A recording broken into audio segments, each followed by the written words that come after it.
This is grown man. Roads, grown man. This is grown man. This is grown man, no man. Roads, grown. This is grown.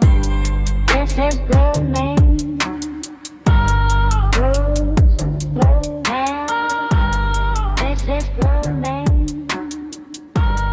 Roads, grown. This is grown.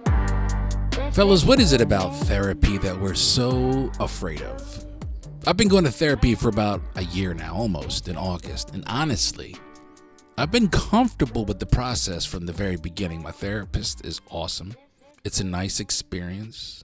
But it wasn't until a few weeks ago that something happened that I've been thinking about when it would happen for months now. I got emotional. I broke down in my therapist's office. It caught me completely off guard. In the back of my mind, I'd always wondered when that moment would come, if it would come. You know the one I'm talking about, the moment movies love to show, the breakdown, the tears, the walls coming down. I kept waiting for it, almost expecting it to happen sooner than later. And then one day, without warning, it did.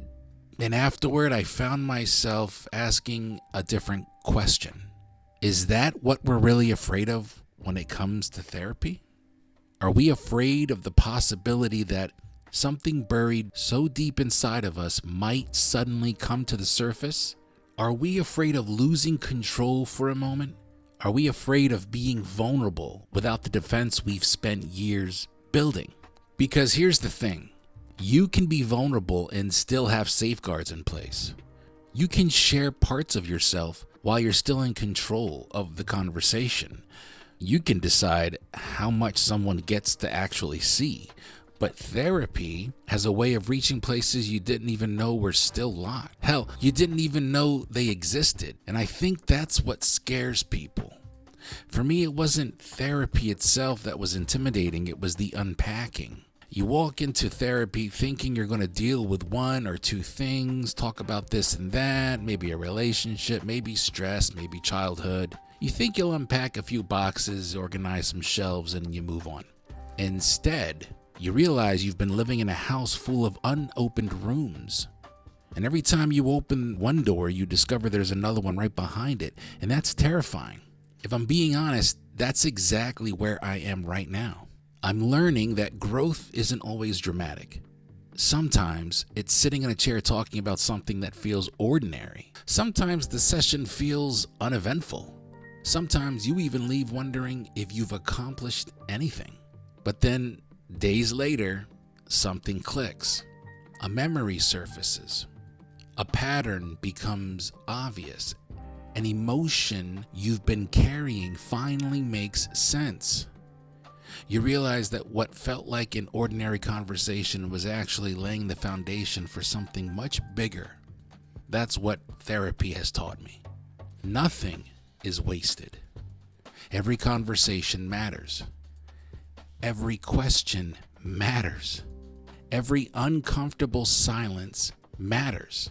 You're all pieces being put into place until eventually something inside you opens. Then you discover another door. And the truth is, this isn't unique to me. This isn't unique to even men.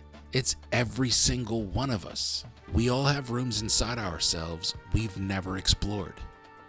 We all have experiences we've packed away because we didn't know what to do with them. We all have beliefs, fears, disappointments, and old wounds that quietly shape how we respond to life today. That's why it's so important to keep learning about yourself. Learn what genuinely brings you peace. Learn what makes you angry. Learn what makes you feel safe. Learn what makes you shut down. Learn what your triggers are, not so you can excuse your behavior, but so you can understand it and grow beyond it. Because once you understand why you react the way that you do, you finally have the opportunity to choose a different response. That's called freedom. And I don't think that's the version of therapy people usually picture. It's not the Hollywood version. It's not sitting on a couch crying for an hour while dramatic music plays in the background. Most of the time, therapy is much quieter than that. It's what happens after the session. It's the drive home. It's replaying a conversation in your head. It's noticing your own behavior, your own patterns. It's asking yourself hard questions when nobody else is around. That's where the real work begins. And while I believe this message is for everyone, I do want to speak directly to the men just for a moment. If we're going to be leaders in our homes, dependable husbands, present fathers, loyal friends, or simply better human beings, then we owe it to ourselves to do the work. Not because we're broken, not because we're weak, but because carrying around unopened rooms eventually affects the people we love. The more we understand ourselves, the less likely we are to let our unresolved pain make decisions for us. That's why the unpacking matters. That's why opening those doors matters. Because every door you open teaches you something about who you've been, who you are, and who you're still becoming. My name is Felix C. Arroyo, and this is Grown Man News. Remember, stay sharp, stay steady, stay grown. This is grown. This is grown man.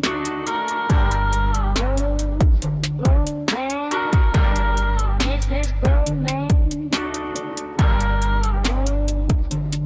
This is grown. This is grown man.